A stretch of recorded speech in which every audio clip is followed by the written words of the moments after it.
বিসমিল্লাহির রহমানির রহিম। প্রিয় ছাত্রছাত্রীবৃন্দ, আশা করি তোমরা সকলে ভালো আছো। আমি তোমাদের দোয়ায় আল্লাহর অশেষ রহমতে ভালো আছি। আজকে আমরা এইচএসসি 2021 সালের পরীক্ষার্থীদের সেকেন্ড উইক অ্যাসাইনমেন্ট নিয়ে কিছু কথা বলার জন্য উপস্থিত হয়েছি। আসলে এই অ্যাসাইনমেন্টগুলোর উত্তর বা খাতা কিভাবে লিখতে হবে, লেখার জন্য উপাদান আমরা কিন্তু সবসময় পেয়েই যাচ্ছি, তাই না? যে পিডিএফ বলো বা যে কোনোভাবে আমরা অনলাইনে সার্চ দিলে পাচ্ছি, কিন্তু আমি তোমাদের খাতায় লেখার জন্য কিন্তু এই আলোচনায় আসছি না। আমি তোমাদের সামনে যে জিনিসটা বলতে চাচ্ছি সেটা হলো যে এখন তোমাদের যে অ্যাসাইনমেন্টগুলো দেওয়া হচ্ছে, সেই অ্যাসাইনমেন্টগুলোর প্রশ্ন সম্পর্কে, সেই অ্যাসাইনমেন্টগুলোর উত্তর সম্পর্কে তোমাদের কিন্তু সম্যক ধারণা থাকতে হবে। কারণ কি? কারণ হচ্ছে আমরা চ্যাপ্টারের বিভিন্ন জিনিস পড়েছি, কিন্তু আমাদের শিক্ষা বোর্ড কর্তৃক এই বিষয়গুলোকে বেশি প্রেফার করা হয়েছে, বেশি গুরুত্ব দেওয়া হয়েছে। এই জন্য অ্যাসাইনমেন্টে কিন্তু সেই প্রশ্নগুলো তুলে দেওয়া হয়েছে। কিন্তু মজার বিষয় হচ্ছে, আমাদের এর আগে অ্যাসাইনমেন্ট যখন চালু হয় সেই সময় শিক্ষা মন্ত্রণালয় থেকে ঘোষণা ছিল যেটা, যে তোমাদের যে অ্যাসাইনমেন্টগুলো দেওয়া হবে সেই অ্যাসাইনমেন্টগুলো থেকেই কিন্তু তোমাদের যদি পরীক্ষা হয় তাহলে সেই পরীক্ষায় কিন্তু এখান থেকে প্রশ্ন থাকবে। এখন প্রশ্ন হলো যে হুবহু এইগুলোই কি স্ট্রিম হিসাবে থাকবে? আমরা অ্যাসাইনমেন্টে কিন্তু স্ট্রিম হিসাবে দেখছি না। সেক্ষেত্রে কি হবে, এইগুলো থেকে বিভিন্ন রকম প্রশ্ন আমাদের ফাইনাল পরীক্ষায় আসবে। তাহলে সেই জন্য এই বিষয়গুলোকে আমরা কি করব, এই বিষয়গুলোকে আমরা সঠিকভাবে বুঝব। এবং খাতা লেখার ক্ষেত্রে আমি অনলাইনে আমি নিজেও দেখেছি বিভিন্ন যে পিডিএফ কপিগুলো দেওয়া আছে অধিকাংশই অসম্পূর্ণ, এবং সেক্ষেত্রে ম্যাক্সিমাম তোমার কি হচ্ছে যে শুধু ইকুয়েশন নির্ভর। কিন্তু আমাদের এখানে ফিজিক্সটা বুঝতে হবে। আর মূল বিষয় হচ্ছে সবাই যদি আমরা ওই একই কপি পেস্ট করে যাই তাহলে সেই ক্ষেত্রে কিন্তু নিজস্বতা আসলো না। এই জন্য আমি এই বিষয়গুলো তোমাদের কাছে আলোচনা করছি। এই আলোচনা থেকে যে যেভাবে বুঝতে পারবা সেইভাবে তোমরা যদি খাতায় উপস্থাপন করতে পারো তাহলে সেখানে আমার মনে হয় তোমাদের একটা নিজস্বতা সৃষ্টি হবে, নিজের ক্রিয়েটিভিটি তোমরা সেখানে প্রদর্শন করতে পারবে। তো চলো আমরা সেকেন্ড উইক অ্যাসাইনমেন্ট নিয়ে কিছু কথা বলি, আলোচনা করি। লেখার উপযোগী কিছু আলোচনা আমি তোমাদের সামনে করব, সেইগুলো থেকে তোমরা নিজেরা আলোচনা করবে, নিজেরা খাতায় উপস্থাপন করবে। আর এই ভিডিওগুলো যদি সম্ভব হয় তোমরা শেয়ার করে রেখে দিও, কারণ হচ্ছে পরবর্তীতে আমাদের এই জাতীয় প্রশ্নগুলো যেন আমরা এখান থেকে তার উত্তর খুঁজে পাই। আর একটা কথা, আমার এই চ্যানেল ডক্টর আলিমউদ্দিন তোমরা যদি সম্ভব হয় সাবস্ক্রাইব করে রেখো। চলো আমরা সেকেন্ড উইক অ্যাসাইনমেন্টের কিছু বিষয় আলোচনা করি। তো এখানে কোনো উদ্দীপক দেওয়া নেই। কি দেওয়া আছে যে কিছু কোশ্চেন, সেই কোশ্চেনগুলোর অ্যান্সার আমাদের এখানে দেখাতে হবে। এখানে কোশ্চেনগুলো এসছে আমাদের দ্বিতীয় পত্র থেকে। তাহলে এখানে অ্যাসাইনমেন্টের ক্রমিক নম্বর হবে 2, শিরোনাম হবে তাপগতিবিদ্যা, আর বিষয় কোড হলো 175। এখন প্রথমে একটা প্রশ্ন আমাদের বলা আছে, যেহেতু প্রশ্ন তোমাদের হাতে এখন আছে এই জন্য আমি আর প্রশ্নটা লিখে সময় নষ্ট করতে চাচ্ছি না। তো তোমরা যে প্রশ্ন তোমাদের হাতে আছে সেখান থেকে প্রশ্নটা দেখে আমরা উত্তরটা একটু আলোচনা করি। বলা আছে যে এনট্রপির মাধ্যমে তাপগতিবিদ্যার দ্বিতীয় সূত্রটি লেখো। এখন এনট্রপি কি? এনট্রপি হচ্ছে যে কোনো বস্তুর একক তাপমাত্রার সাপেক্ষে শোষিত বা বর্জিত তাপশক্তির হার। একক তাপমাত্রার সাপেক্ষে কোনো বস্তু কর্তৃক শোষিত বা বর্জিত তাপশক্তির হার, এইটাকে বলা হয় এনট্রপি। এই এনট্রপির মাধ্যমে আমাদের দ্বিতীয় সূত্রের সংজ্ঞা দিতে হবে। তো বলছে প্রকৃতিতে যে সমস্ত ঘটনাগুলো ঘটে, প্রকৃতির সকল ভৌত বা রাসায়নিক ক্রিয়া এমনভাবে সংঘটিত হয় যার ফলে সার্বিক অবস্থার এনট্রপি বৃদ্ধি পায়। এই কথাটার অর্থ কী? এটা তো আমরা হুবহু লিখে দিতে পারি, কিন্তু এটার অর্থ কী? প্রকৃতির সকল ঘটনাই হচ্ছে তোমার অপ্রত্যাবর্তী ঘটনা, ইরিভার্সেবল, একবার সংঘটিত হলে আর ফিরে আসে না। আটা থেকে রুটি তৈরি হয়, রুটি থেকে আর আটা তৈরি করা যায় না, এটা হলো অপ্রত্যাবর্তী প্রক্রিয়া। তাহলে এই অপ্রত্যাবর্তী প্রক্রিয়ার ক্ষেত্রে কি হয়, এনট্রপি বৃদ্ধি পায়। তাহলে প্রকৃতির সকল ঘটনায় যেহেতু তোমার অপ্রত্যাবর্তী, তাহলে এই সমস্ত ঘটনা থেকে এনট্রপি বৃদ্ধি পায়। সীমায়িত ক্ষেত্রের মধ্যে, সীমায়িত মানে নির্দিষ্ট একটা অবস্থার ক্ষেত্রে যদি আমরা এই এনট্রপিকে ইন্টিগ্রেশন করি বা সমাকলন করি বা যোগ করি, তাহলে দেখা যাবে যে তোমার প্রত্যাবর্তী প্রক্রিয়ার ক্ষেত্রে এনট্রপি স্থির থাকবে। প্রত্যাবর্তী প্রক্রিয়া কোনটা, যেমন বরফ থেকে পানি হয়, পানি থেকে বরফ হয়, এটা হলো প্রত্যাবর্তী প্রক্রিয়া। এই প্রত্যাবর্তী প্রক্রিয়ার ক্ষেত্রে এনট্রপি স্থির থাকে। আর অপ্রত্যাবর্তী প্রক্রিয়া যেগুলো, সেই অপ্রত্যাবর্তী প্রক্রিয়ার ক্ষেত্রে এনট্রপি বৃদ্ধি পায়। এটাই হলো আমাদের এনট্রপির মাধ্যমে তাপগতিবিদ্যার দ্বিতীয় সূত্র। এখন গাণিতিকভাবে কি বলা যায়, DS is equal to DQ by T. এই ডিএস হলো আমাদের এনট্রপির প্রকাশ, আর ডিকিউ কি শোষিত বা বর্জিত তাপ, আর টি হলো কোন তাপমাত্রায় সেটা। তাহলে এখানে আমরা এগুলো বলে দিতে পারি, ডিকিউ হচ্ছে শোষিত বা বর্জিত তাপ, টি হলো তাপমাত্রা কেলভিন এককে, আর ডিএস হলো আমাদের এনট্রপির পরিবর্তন। এনট্রপির একক হচ্ছে, একক হলো তাহলে কী হবে, জুল পার কেলভিন। এনট্রপির একক হলো জুল পার কেলভিন। এনট্রপির একক হলো জুল পার কেলভিন। এখন এর দ্বিতীয় একটা অংশ আছে এই প্রশ্নটারই, এবং আমরা যে প্রশ্নটা পড়ছি ক নাম্বার, এই প্রশ্নটা হচ্ছে কিন্তু 2 নম্বরের জন্য, এই 3 মার্কস এটাই আছে। এটাই নম্বর হলো 3, এটাই নম্বর হলো 3। একটু মনে রাখবে, এটা 3 মার্কসের কোশ্চেন। তাহলে এখানে তোমার আরেকটি ঘটনা বলা আছে যে পরিবহন, পরিচলন এবং বিকিরণ, এদের ক্ষেত্রে এনট্রপির কি ঘটে। হ্যাঁ, বলছে এদের ক্ষেত্রে এনট্রপির পরিবর্তন কেমন হয় এবং সেটা গাণিতিকভাবে দেখাতে হবে। তাহলে আমাদের সংজ্ঞার ভিতরেই কিন্তু এর উত্তরটা চলে এসছে। কিভাবে, যে সংজ্ঞাতে বলা হয়েছে যে অপ্রত্যাবর্তী প্রক্রিয়ায় এনট্রপি বৃদ্ধি পায়। তাহলে কি, যেহেতু পরিবহন, পরিচলন এবং বিকিরণ হলো অপ্রত্যাবর্তী প্রক্রিয়া, তাই এসব ক্ষেত্রে এনট্রপি বৃদ্ধি পাবে। তাহলে কোনো এক জায়গায় যদি তাপের পরিবহন প্রক্রিয়ায় যদি তাপ আদান প্রদান হয়, পরিচলন প্রক্রিয়ায় যদি তাপ আদান প্রদান হয়, বা বিকিরণ প্রক্রিয়ায় যদি তাপের আদান প্রদান ঘটে, তাহলে সেসব ক্ষেত্রগুলোতে কি হবে, এনট্রপি বৃদ্ধি পাবে। এনট্রপি বৃদ্ধি পাবে, কারণ এগুলো হচ্ছে অপ্রত্যাবর্তী প্রক্রিয়া। তাহলে আমাদের খেয়াল রাখতে হবে শুধু এটাই না, বিকিরণ, পরিচলন, পরিবহন এগুলোই নয়, যেগুলোই হচ্ছে তোমার অপ্রত্যাবর্তী প্রক্রিয়া হবে, সেই সমস্ত ক্ষেত্রগুলোতেই তোমার কি হবে, এনট্রপির মান বৃদ্ধি পাবে। এখন এর গাণিতিক বিশ্লেষণটা আমাদের দেখাতে হবে।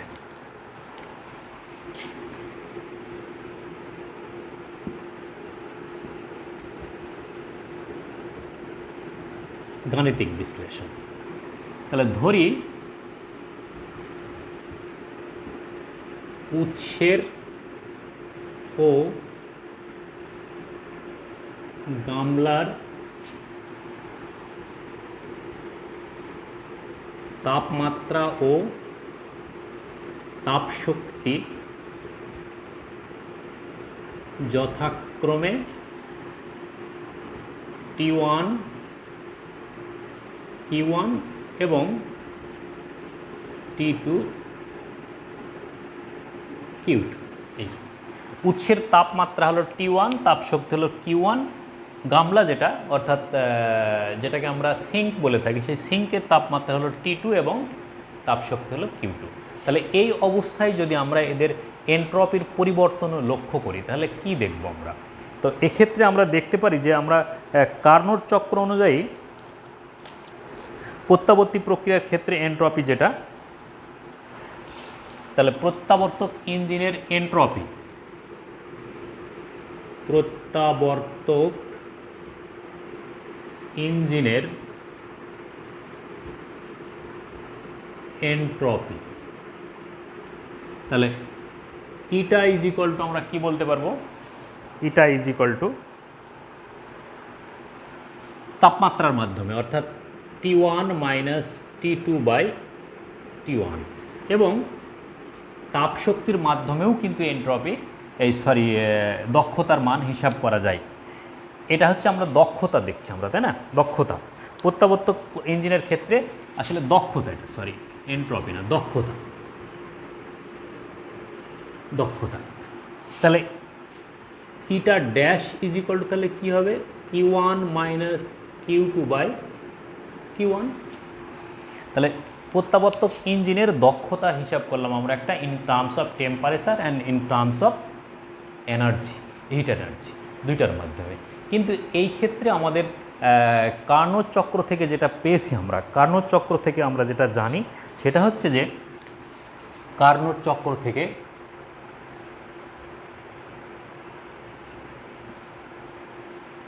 বা সাদি কার্নোর মতামত থেকে যেটা আমরা জানি, কার্নোর উপপাদ্য থেকে, এটা একটা উপপাদ্য ছিল কার্নের, সেই উপপাদ্য থেকে আমরা যেটা জানি সেটা হচ্ছে যে ইটা is greater then eta dash, eta is greater then eta dash.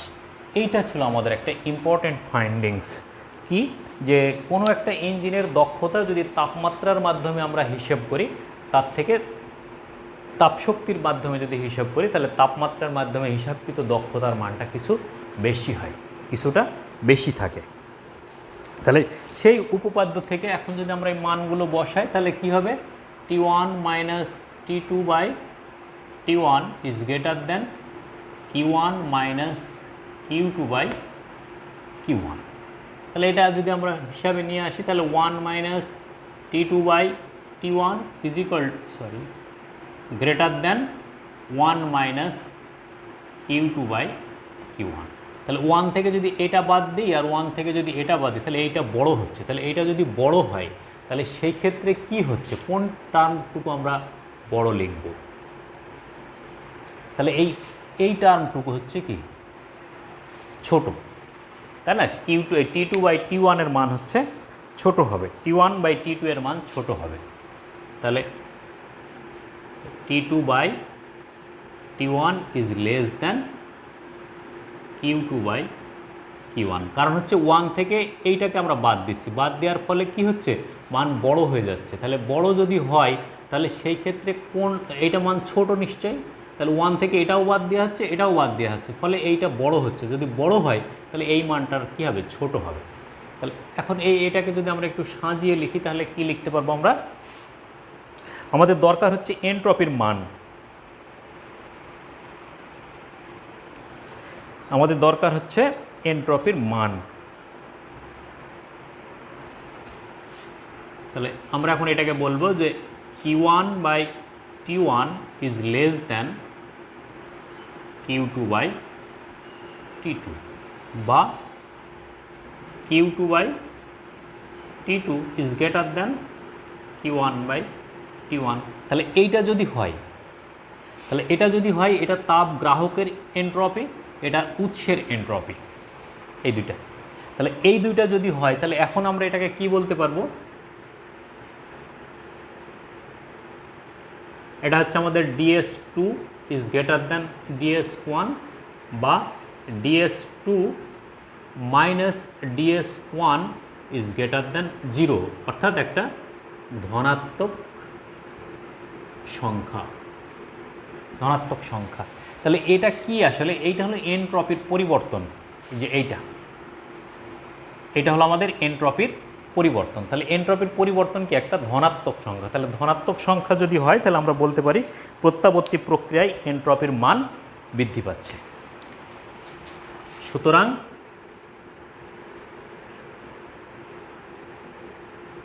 বলা যায়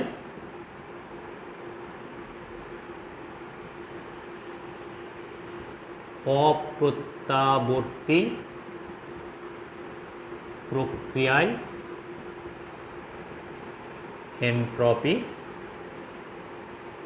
বৃদ্ধি পায়। কেন বৃদ্ধি পায়? কারণ হচ্ছে এই যে DS2 এবং DS1 যেটা, এটা হলো এনট্রপির পরিবর্তন। তাহলে এই পরিবর্তনের মান কি হচ্ছে? এই পরিবর্তনের মান গ্রেটার দ্যান 0। তাহলে গ্রেটার দ্যান 0 যদি হয়, এইখান থেকে পাচ্ছি আমরা তাহলে এখানেও আমরা এই লাইনটাও দেখাতে পারি যে Q2/T2 minus Q1/T1 is greater than 0, এটাকে আমরা বলতে পারি।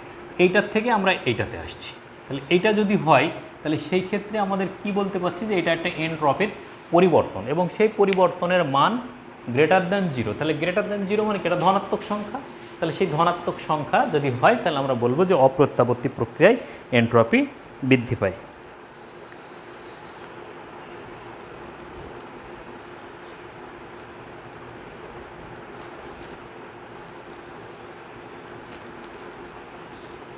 ঠিক আছে, অপ্রত্যাবর্তী প্রক্রিয়ায় এনট্রপি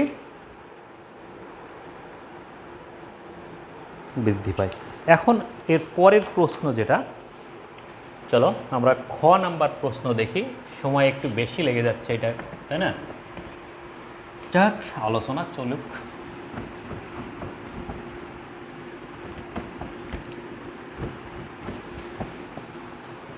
খ নাম্বার বলছে যে 27 ডিগ্রি সেন্টিগ্রেড তাপমাত্রায় এবং স্বাভাবিক চাপে 1 গ্রাম হাইড্রোজেন গ্যাসের আয়তন সমুষ্ণ প্রক্রিয়ায় প্রসারিত হয়ে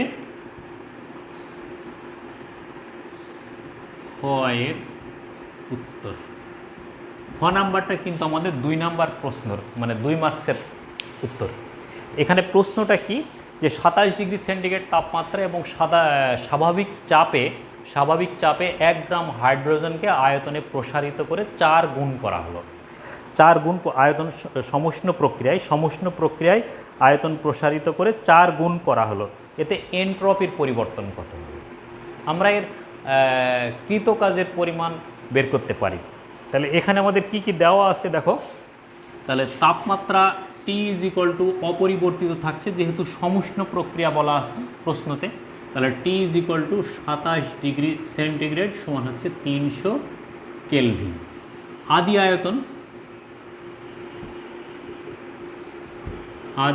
আয়তন V1 সমান V, পরিবর্তিত আয়তন কত?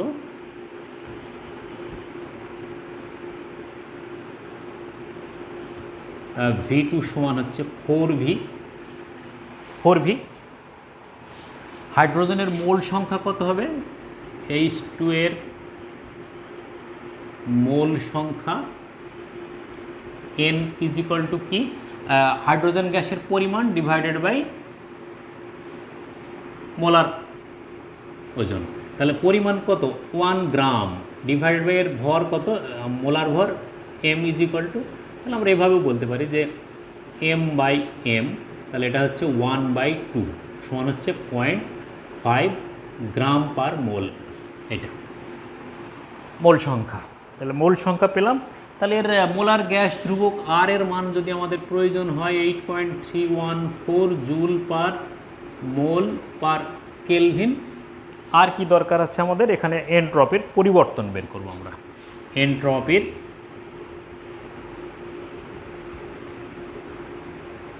পরিবর্তন DS = what? এই হলো আমাদের যে দেওয়া আছে সেই টার্মগুলো। তাপমাত্রা যেহেতু সমুষ্ণ প্রক্রিয়া, তাহলে তাপমাত্রার কোনো পরিবর্তন এখানে ঘটছে না। তাহলে এই অবস্থায় আমাদের কি করতে হবে? এনট্রপির পরিবর্তন করতে হবে। এখন এনট্রপির সূত্র কি জানি আমরা? তাহলে আমরা জানি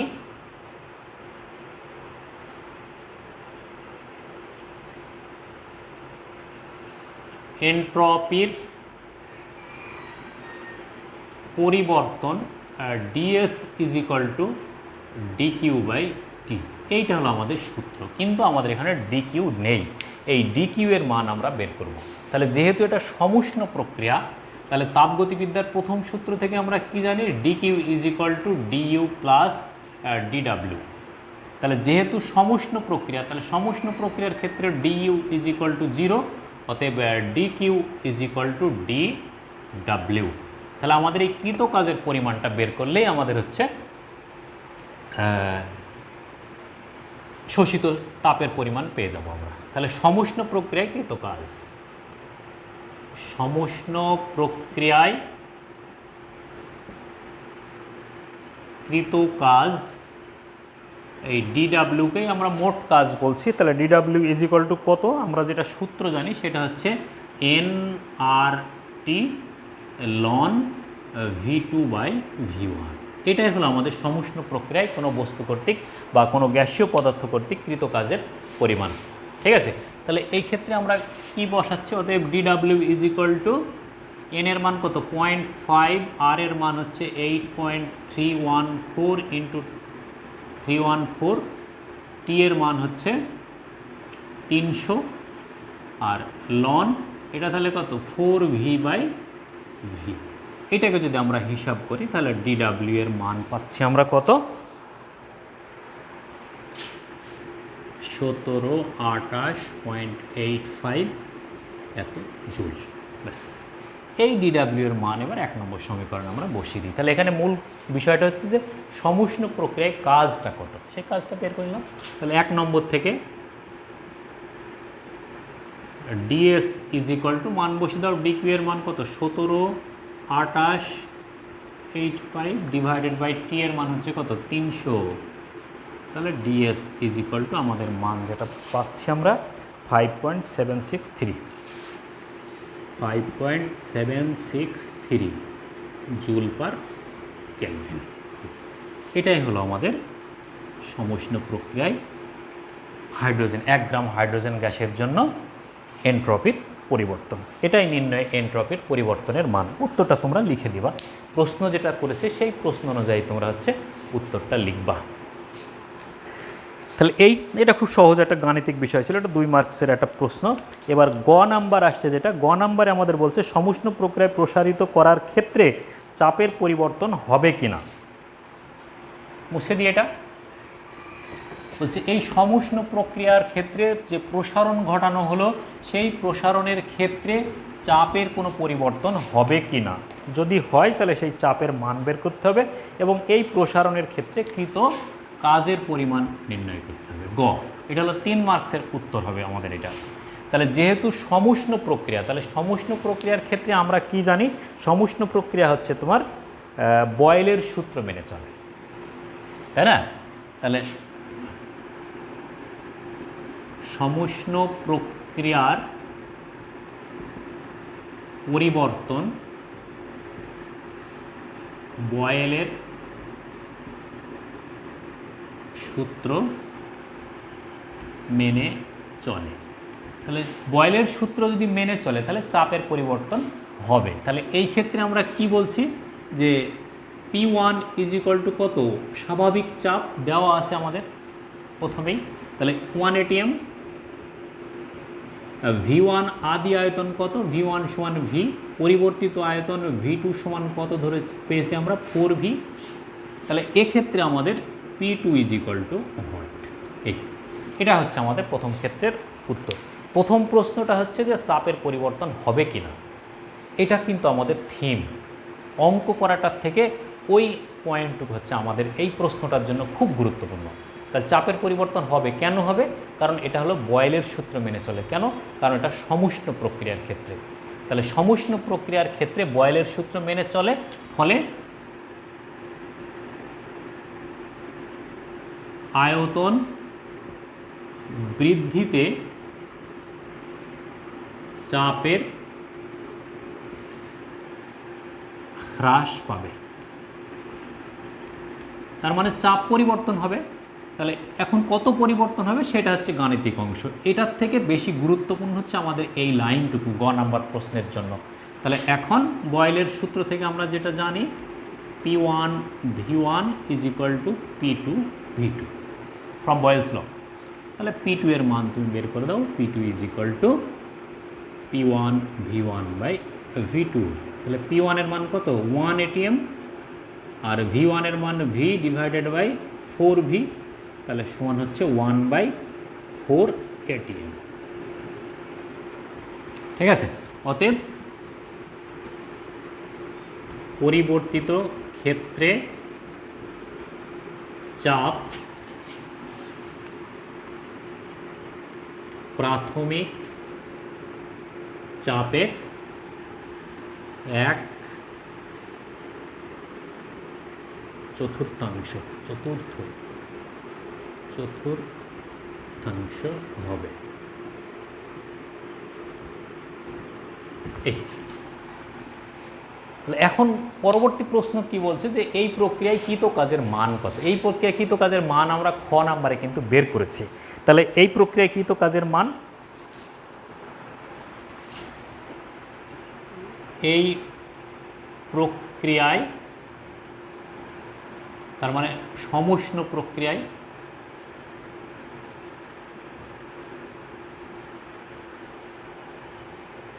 কৃত কাজ W ইজ ইকুয়াল টু বা DW is equal to NRT ln V2/V1। এই ক্যালকুলেশনটা আমার মনে হয় তোমরা খ নাম্বার থেকে করে নিতে পারবে এবং যার মান হবে তোমার এই W ইজ ইকুয়াল টু কত 1728.85 জুল। এটা তোমরা একটু করে নিও। হ্যাঁ, এটা খ নাম্বারে।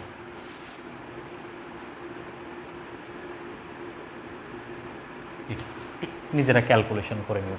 তাহলে এটা হলো আমাদের গ নম্বর। গ নম্বর ক্ষেত্রের মূল বিষয় হচ্ছে দুইটা, কিন্তু একটা হচ্ছে চাপের পরিবর্তন হবে কি না সেটা তোমাকে কি আলোকে হবে বলে বোঝাতে হবে, আর এই কাজটা কোন কাজ। এরপরে আসছে আমাদের ঘ নাম্বার প্রশ্ন। এরপরে আসছে ঘ নাম্বার প্রশ্ন।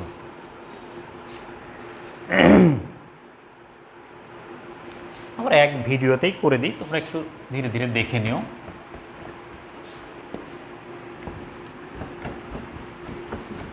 ঘ নম্বর প্রশ্নে বলছে যে সমচাপ প্রক্রিয়ায় 1 গ্রাম হাইড্রোজেন গ্যাসের আয়তন 4 গুণ প্রসারণে এনট্রপির পরিবর্তন হবে কি না এটা দেখাতে হবে আমাদের।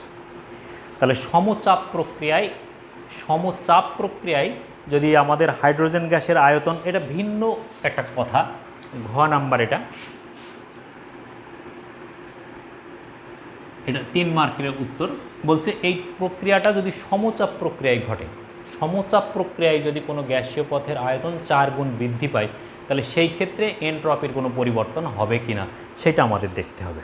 তাহলে সেই ক্ষেত্রে আমাদের যেহেতু সমচাপ প্রক্রিয়া, তাহলে এখানে তাপমাত্রার পরিবর্তন ঘটবে, দুইটা তো আর ধ্রুবক থাকতে পারে না সমচাপ প্রক্রিয়ায়।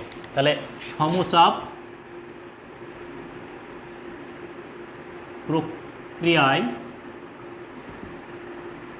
পি এর মান স্থির। তাহলে V1 সমান হচ্ছে কত, T1 সমান হলো 300 কেলভিন, V2 সমান হলো 4V, এটা ঠিক আছে। তাহলে এই ক্ষেত্রে আমাদের T2 এর মানটা প্রথমে দরকার, যে তাপমাত্রা কত হবে, তাই না। তাহলে এখানে সূত্র কি, যে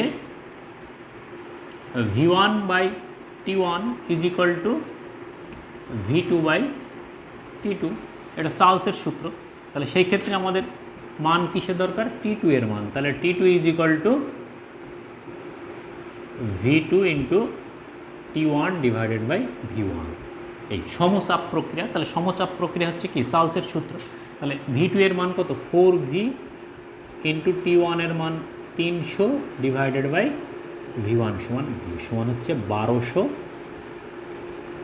কেলভিন। T2 is equal.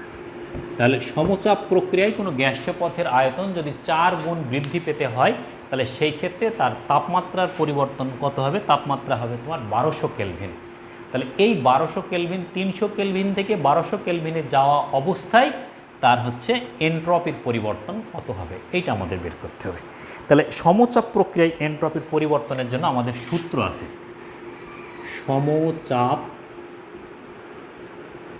প্রক্রিয়ায় এনট্রপির পরিবর্তন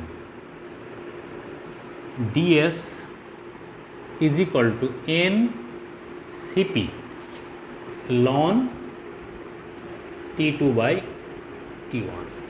এই সূত্র অনুযায়ী হচ্ছে আমাদের এনট্রপির পরিবর্তন আমরা হিসাব করব, NCP/dt। এখন এই সিপিটা কি, যেমন আমরা কঠিন পদার্থের ক্ষেত্রে যেটা দেখেছি আপেক্ষিক তাপকে S দ্বারা প্রকাশ করা হয়, কিন্তু গ্যাসীয় পদার্থের ক্ষেত্রে আপেক্ষিক তাপের দুইটা মান আছে, কারণ গ্যাসীয় পদার্থের ক্ষেত্রে আপেক্ষিক তাপ তার চাপ এবং আয়তনের উপর নির্ভর করে। তাহলে চাপ স্থির রেখে একবার আপেক্ষিক তাপ নির্ণয় করা হয়, তাহলে এটা যেহেতু আমাদের সমচাপ প্রক্রিয়া, তাহলে আপেক্ষিক তাপ হবে কত, সিপি।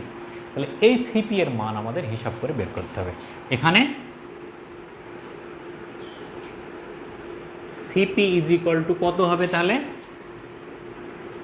আর প্লাস সিভি, কারণ সিপি মাইনাস সিভি সমান আর, আর সিভি সমান আমরা কি জানি, সিভি সমান হচ্ছে R by gamma minus one, R by gamma minus one. তাহলে CP is equal to R plus R by gamma minus one. তাহলে এখান থেকে আমরা সিপি এর মানটা হিসাব করে নেব।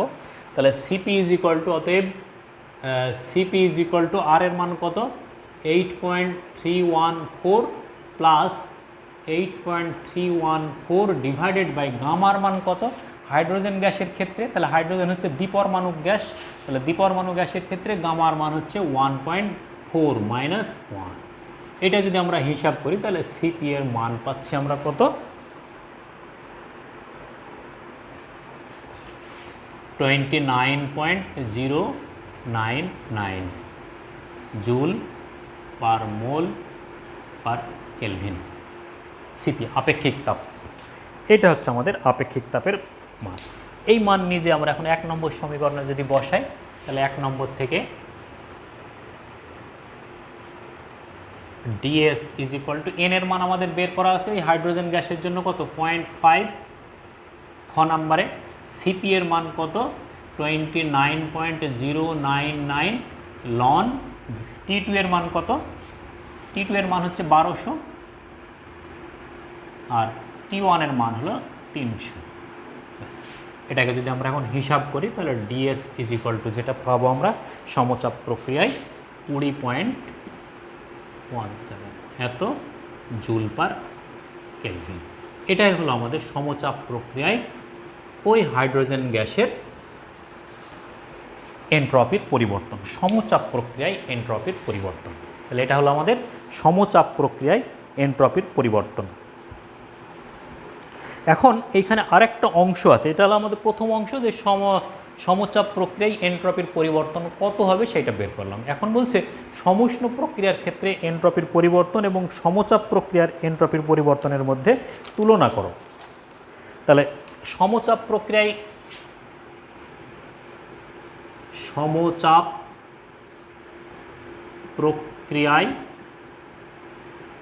এন্ট্রপির পরিবর্তন সমান 20.17 জুল পার কেলভিন, আর সমুষ্ণ প্রক্রিয়ায় এন্ট্রপির পরিবর্তন সমান ছিল কত আমাদের, 5.763 জুল পার কেলভিন। তাহলে এখানে আমরা কি বলতে পারবো, সমচাপ প্রক্রিয়ায় এন্ট্রপির পরিবর্তন বেশি, তাই না? সুতরাং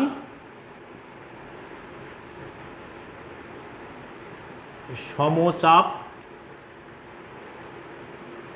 প্রক্রিয়ায় এন্ট্রপির পরিবর্তন এর মান বেশি। কত বেশি সেটাও আমরা বলে দিতে পারি, কত, 20.17 মাইনাস 5.763 সমান কত, 14 পয়েন্ট, কত হবে, 14 পয়েন্ট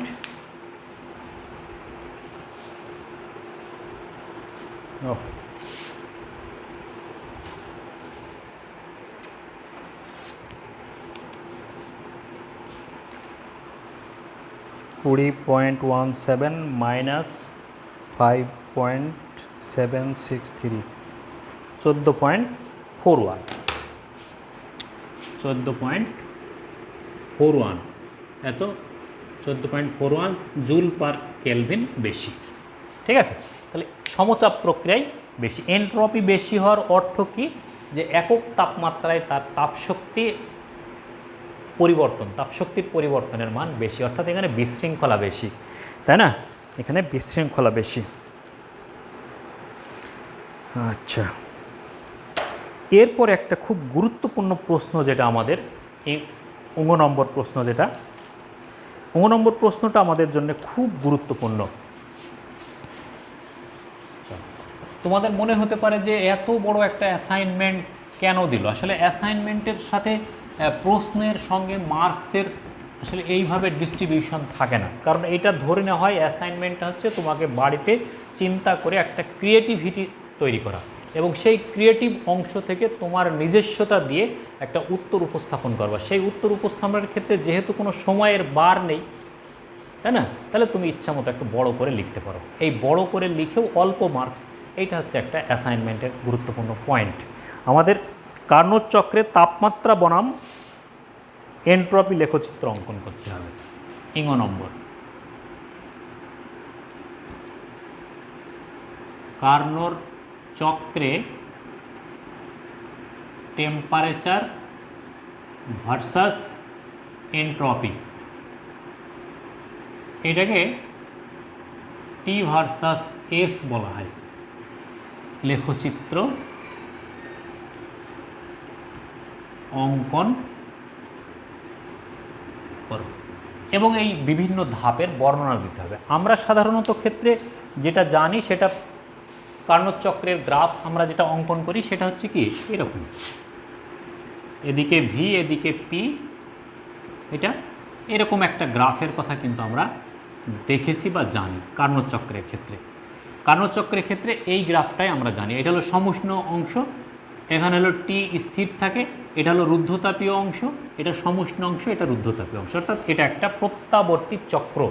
তাহলে প্রথম কথা হচ্ছে কার্নোট চক্র হলো একটা প্রত্যাবর্তী চক্র এবং এই চক্রে আমাদের ফাইন্ডিংসটা কি, যেহেতু এটা প্রত্যাবর্তী চক্র তাহলে এখানে এন্ট্রপি কী হবে, স্থির থাকবে।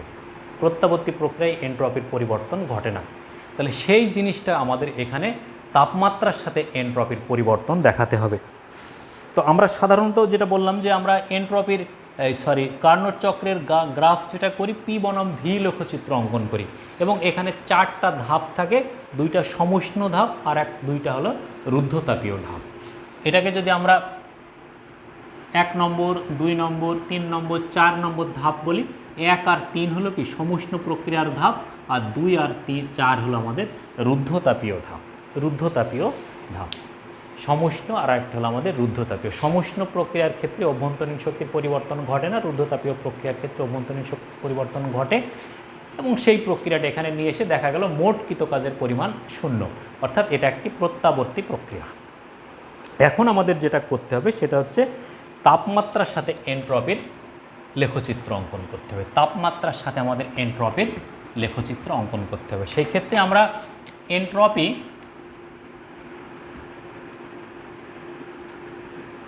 এন্ট্রপি নেব আমরা এক্স অক্ষে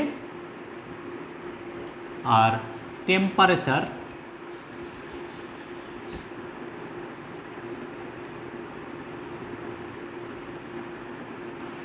টেম্পারেচারকে নেব আমরা ওয়াই অক্ষে। এইটা নিয়ে আমরা একটা লেখচিত্র অঙ্কন করব এবং সেই লেখচিত্রটা কেমন হবে এবং তার বিভিন্ন ধাপের বর্ণনা করতে হবে। এটা কিন্তু আমাদের জন্য একটু নতুন,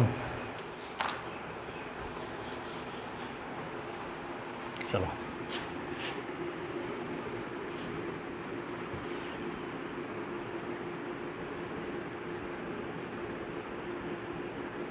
এন্ট্রপি, এটা এক্স অক্ষ আর এইটা হলো আমাদের ওয়াই অক্ষ, এদিকে থাকবে হলো টেম্পারেচার টি আর এটা এন্ট্রপি এস। এই জন্য এটাকে এস ভার্সাস টি লেখচিত্র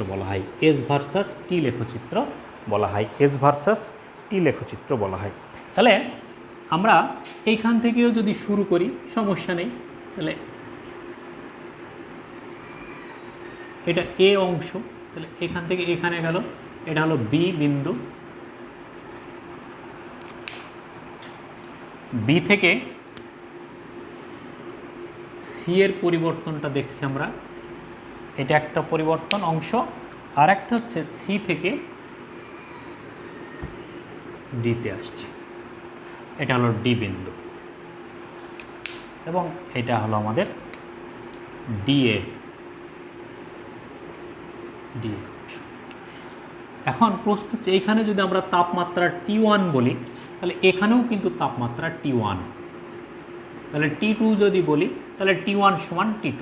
তাহলে এ থেকে বিতে যাওয়া পর্যন্ত এইটাকে কি বলবো আমরা? সমুষ্ণ প্রক্রিয়া। এটা হলো আমাদের সমুষ্ণ প্রক্রিয়া। এ থেকে বিতে যখন যাচ্ছে এটা হলো সমুষ্ণ প্রক্রিয়া। এইটা কোন অংশটা খুব ভালো করে খেয়াল করতে হবে। এটা হচ্ছে যখন আমরা কার্নোর ইঞ্জিন বা কার্নোর চক্র স্টার্ট করছি, ঠিক সেই মুহূর্তে উৎসকে কি করছি আমরা?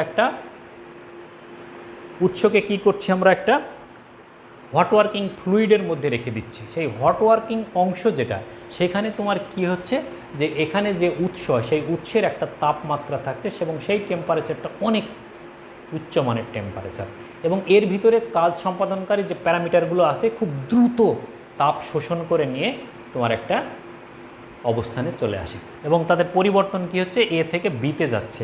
এখন এ থেকে বিতে যাওয়ার সময় কি হলো? এটা হলো সমুষ্ণ প্রক্রিয়া, অর্থাৎ আইসোথার্মাল সিস্টেম। এটা আইসোথার্মাল সমুষ্ণ, এবং এখানে কি হয়? ধরে নিলাম আমরা Q1 তাপ শোষণ হলো, তাহলে এটা সমুষ্ণ প্রক্রিয়া। তাহলে সমুষ্ণ প্রক্রিয়ার ক্ষেত্রে Q1 পরিমাণ তাপ শোষণ হলো। এটা হলো আইসোথার্মাল বা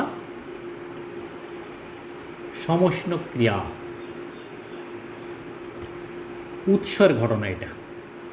এইখান থেকে এইটাতে যখন আসছে তখন কি হচ্ছে? তাপমাত্রার পরিবর্তন হচ্ছে। এখানে তাপমাত্রা ধরে নিলাম আমরা T3, এবং এখানে কি হচ্ছে? তাপ শক্তির কোনো পরিবর্তন ঘটে না। তাহলে তাপ শক্তির পরিবর্তন যদি না ঘটে তাহলে এটা হলো আমাদের রুদ্ধতাপীয় অংশ। রুদ্ধতাপীয় অংশ এটা কিন্তু আমরা সেই পিভি লেখচিত্র থেকেই দেখাচ্ছি। তাহলে পিভি লেখচিত্রের ক্ষেত্রে যদি আমরা এটা দেখাই, তাহলে বি থেকে যখন সিতে আসছে তখন এটার পরিবর্তন কি হয়? রুদ্ধতাপীয় পরিবর্তন ঘটে। তাহলে রুদ্ধতাপীয় পরিবর্তনের ক্ষেত্রে যেহেতু তাপের কোনো আদান প্রদান ঘটে না, অতএব তাপমাত্রা বৃদ্ধি পাচ্ছে। এখানে সংকুচিত হচ্ছে, তাপমাত্রা বৃদ্ধি পাচ্ছে। তাহলে বৃদ্ধিপ্রাপ্ত তাপমাত্রা হয়ে কত হলো? T3 হলো। তাহলে যেহেতু তাপ শক্তির এখানে কোনো পরিবর্তন ঘটলো না, এখন T3 থেকে এখানে কত আসছে? T4 আসছে। এইটার তাপমাত্রা কিন্তু একই। যদি একই তাপমাত্রা হয় তাহলে এখানে কি করবে? এটাও একটা সমুষ্ণ ক্রিয়া, এবং এখানে কি হয়? এই সমুষ্ণ ক্রিয়ার ক্ষেত্রে কি হয়? ওই যে সিঙ্কে যে তাপটা বর্জন করে, সেই বর্জিত তাপের পরিমাণটা এখানে পাওয়া যায়, অর্থাৎ গ্রাহক। তার মানে Q2 তাপ বর্জন করে,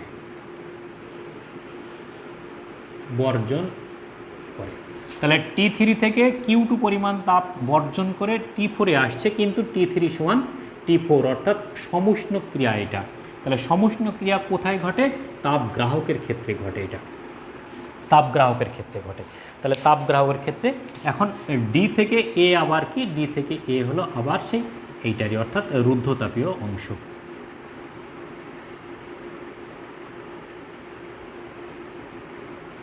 রুদ্ধতাপীয়। তাহলে এই ক্ষেত্রে আমাদের খেয়াল রাখতে হবে যে জিনিসটা রুদ্ধতাপীয়। এডি এবং বিসি যেটা, সেটা হলো আমাদের রুদ্ধতাপীয়, আর এবি এবং সিডি যেটা, সেটা হলো আমাদের সমুষ্ণ ক্রিয়া।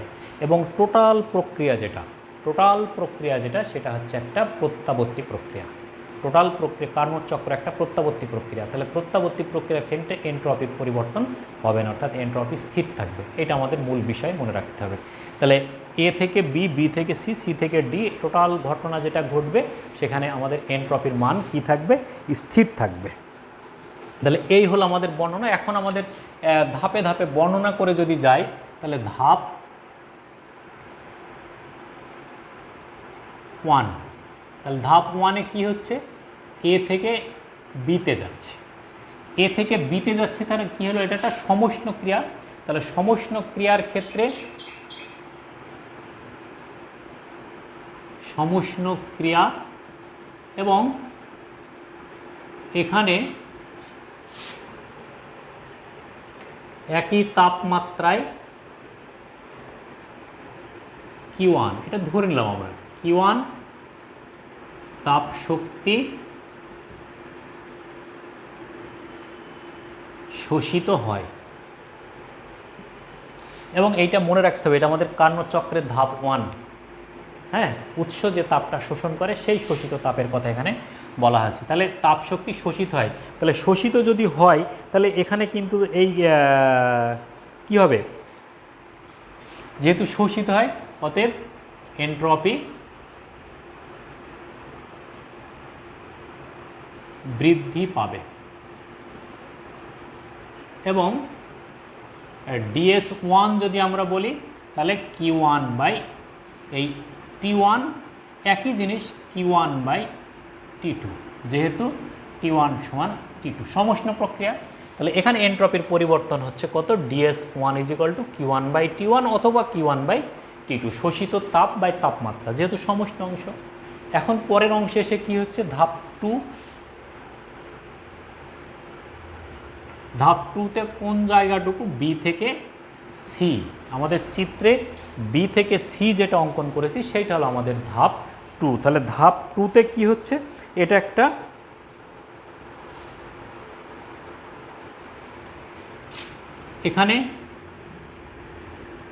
এখানে তোমার অবশ্যই T2 is greater then T3, তার মানে তাপমাত্রা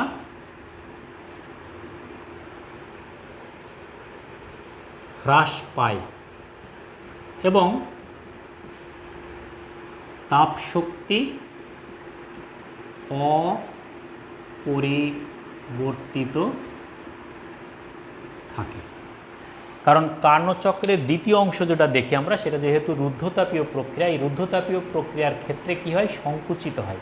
তাহলে সংকুচিত যদি হয় তাপমাত্রা বৃদ্ধি পায়, তাপমাত্রা বৃদ্ধি পেলে সেই ক্ষেত্রে কিন্তু তাপ শক্তির কোনো আদান প্রদান হয় না। তাহলে তাপ শক্তির আদান প্রদান যদি না হয়, তাহলে তাপ শক্তির আদান প্রদান যদি না হয় তাহলে ডিকিউ এর মান কত, 0। তাহলে ডিকিউ যদি 0 হয় তাহলে এনট্রপির কোনো পরিবর্তন ঘটবে না, অর্থাৎ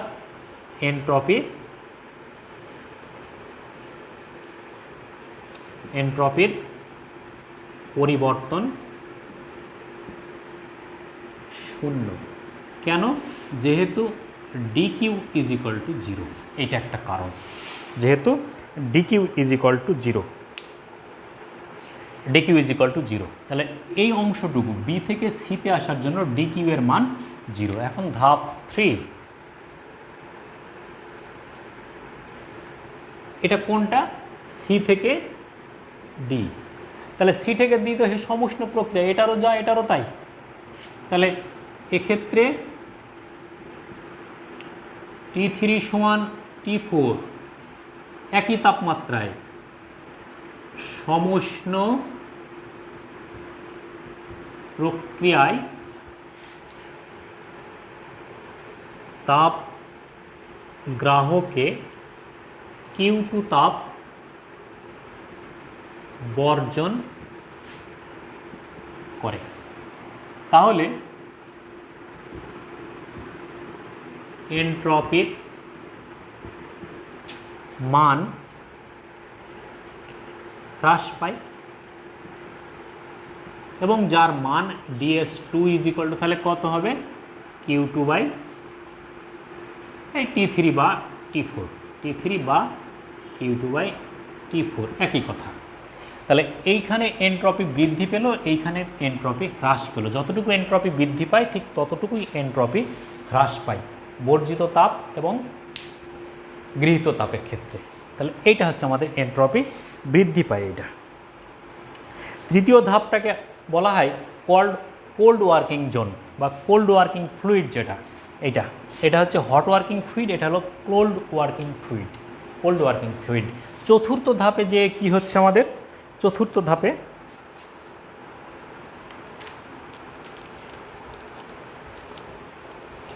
উপরের অংশটুকু আমরা একটু মুছে দিই। হ্যাঁ, চতুর্থ ধাপ,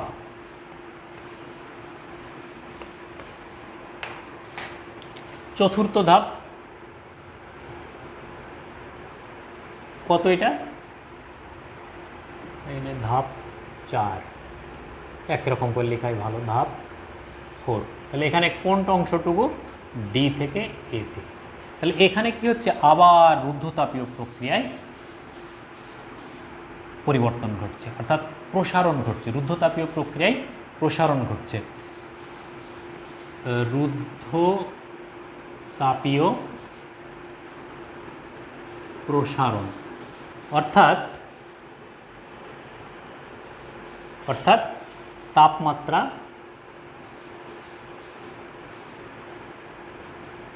হ্রাস পায় কিন্তু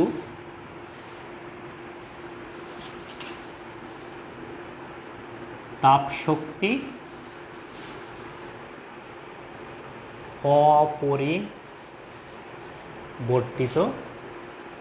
থাকে, ফলে এনট্রপির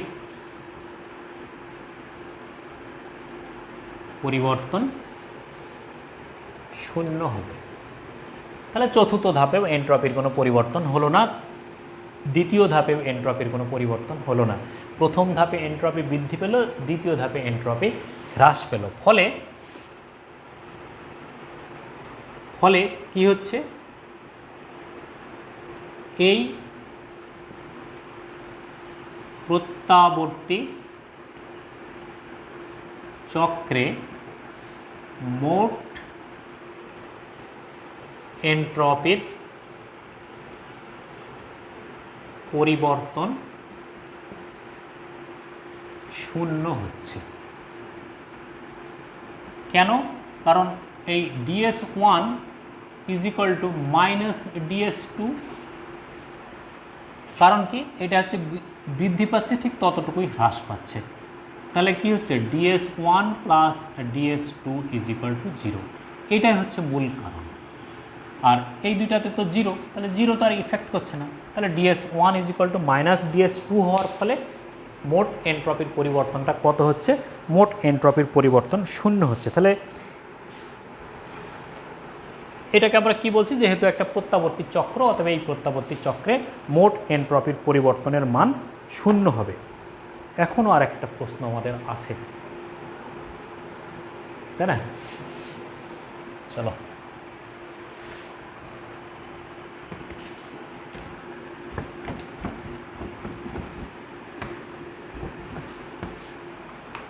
ছ নম্বর প্রশ্ন। এইখানে দুইটা লেখচিত্র দেওয়া আছে, এরকম একটা, আর এইখানে একটা লেখচিত্র দেওয়া আছে, এটা একটা,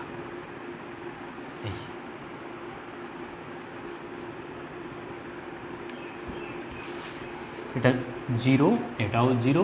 প্রথমটা দেওয়া আছে হলো তোমার চাপ আর আয়তনের মধ্যে, এদিকে হলো চাপ P আর এদিকে হলো আয়তন V। এই এ বিন্দু একটা, তাহলে এই এ বিন্দু থেকে বলছে 1 নম্বর পথে একটা বস্তু বি বিন্দুতে গেল, আবার 2 নম্বর পথে এখান থেকে ফিরে আসলো। এটা বি বিন্দু, এটা হলো 1 নম্বর পথ, এইটা ফিরে আসছে যেটা, সেটা হলো 2 নম্বর পথ। আরেকটা এখানে দেওয়া আছে, এটা হলো কিসের সঙ্গে, ভূমির সঙ্গে উচ্চতা। এটা হলো ভূমি, আর এটা হলো উচ্চতা h। তাহলে এটার ক্ষেত্রে যদি এ বিন্দু থেকে দেখে বলছে, এ বিন্দু থেকে এই গেল, আবার এখান থেকে এই বিন্দুতে ফিরে আসলো। এটা হলো এ বিন্দু, এটা হলো বি বিন্দু, এটা 1 নম্বর পথ, এটা হলো 2 নম্বর পথ। এটাকে বলছে ফিগার 1, এটা হলো ফিগার 2। প্রশ্ন বলছে ফিগার 1-এর ক্ষেত্রে এনট্রপির পরিবর্তন এবং ফিগার 2-এর ক্ষেত্রে অভিকর্ষ বল দ্বারা কাজ, এইটার ক্ষেত্রে এনট্রপির পরিবর্তন এবং এইটার ক্ষেত্রে কৃত কাজের পরিমাণ এই পথের উপর নির্ভরশীল কিনা, এইটা আমাদের বের করতে হবে। প্রশ্ন হলো এইটা, প্রশ্ন তোমরা এখানে উঠিয়ে রাখবা।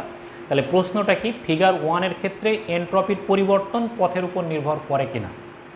দ্বিতীয় ফিগারে কি বলা হচ্ছে, দ্বিতীয় চিত্রে, যে এখানে কৃতকাজের পরিমাণ, অভিকর্ষ বল দ্বারা কৃতকাজের পরিমাণ পথের উপর নির্ভরশীল কিনা, এই দুইটা জিনিস আমাদের এখানে আলোচনা করতে হবে। তাহলে আমরা প্রথমে ফিগার 1 দেখি।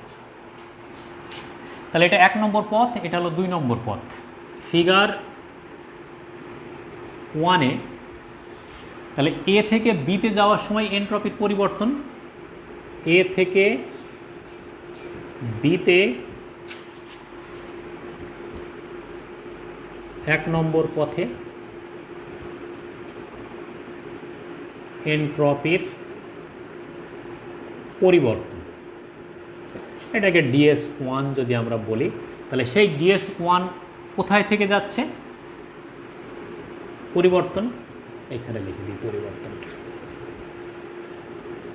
পরিবর্তন সমান কত হবে?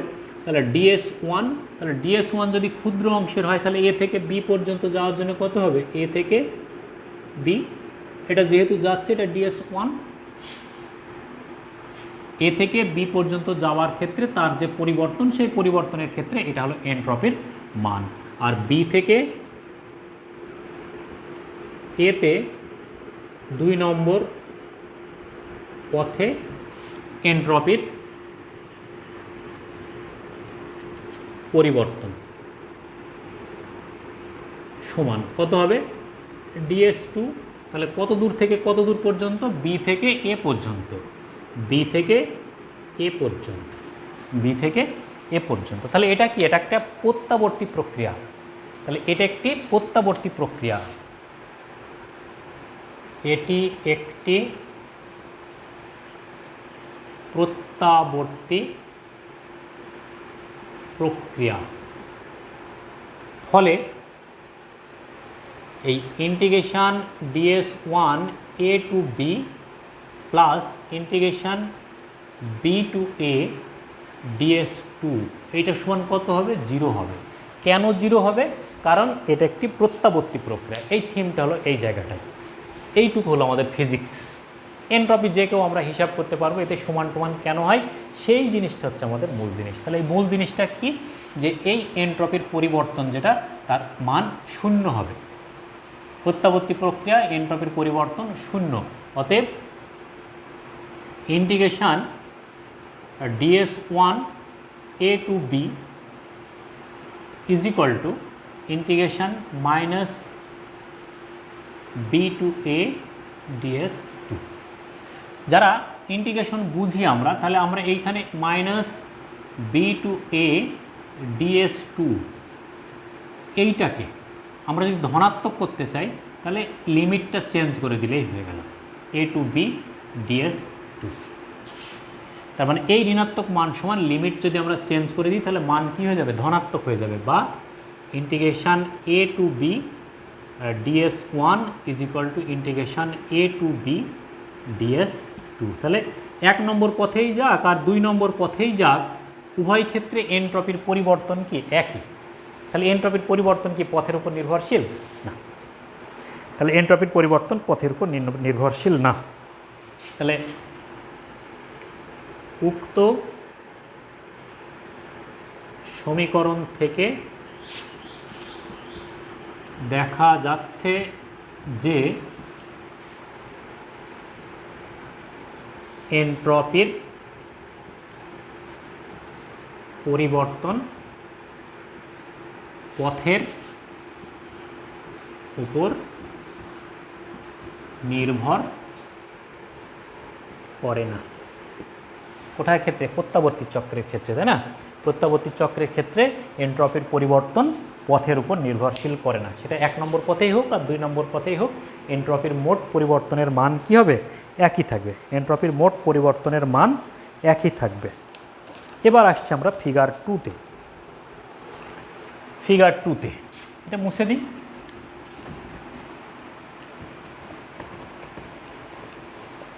তাহলে ফিগার 2তে যদি আমাদের এই বি বিন্দু পর্যন্ত এই উচ্চতাটাকে আমরা এইচ মনে করি, এইচ, এবং এইখানে যে বস্তুটা নিয়ে যাচ্ছি সেই বস্তুর ভর এম। তাহলে ফিগার 2তে ধরি উচ্চতা সমান এইচ, বস্তুর ভর সমান এম। তাহলে এ থেকে বিতে 1 নম্বর পথে, এ থেকে বিতে 1 নম্বর পথে, এ থেকে বিতে যেতে কৃত কাজ W1 ইজ ইকুয়াল টু কত হবে? -mgh। কেন? কারণ এটা অভিকর্ষ ত্বরণের বিরুদ্ধে এটাকে তোলা হচ্ছে। যেহেতু অভিকর্ষ ত্বরণের বিরুদ্ধে বস্তুটাকে উঠানো হচ্ছে, অতএব কৃত কাজের পরিমাণ কত হবে? 0। আবার বি থেকে এতে 2 নম্বর পথে আনতে কৃত কাজ W2 mgh। এই কারণ এটা অভিকর্ষ বলের পক্ষে আসছে, তাহলে অভিকর্ষ বলের পক্ষে আসছে, তাহলে অভিকর্ষ বলের পক্ষে যদি আসে তাহলে এইটা। এখন এইটা কি আসলে এটা, তাহলে যেহেতু এইখানকার মূল পয়েন্ট যেটা, যেহেতু অভিকর্ষ বল একটি সংরক্ষণশীল বল, তাই এর দ্বারা মোট কৃত কাজ 0 হবে। এর দ্বারা মোট কৃত কাজের পরিমাণ 0 হবে। অতএব W1 প্লাস W2 0। এই W1 প্লাস W2 0 কেন? যেমন ওটার ক্ষেত্রে DS1 আর DS2 এর যোগফল 0 কেন হলো?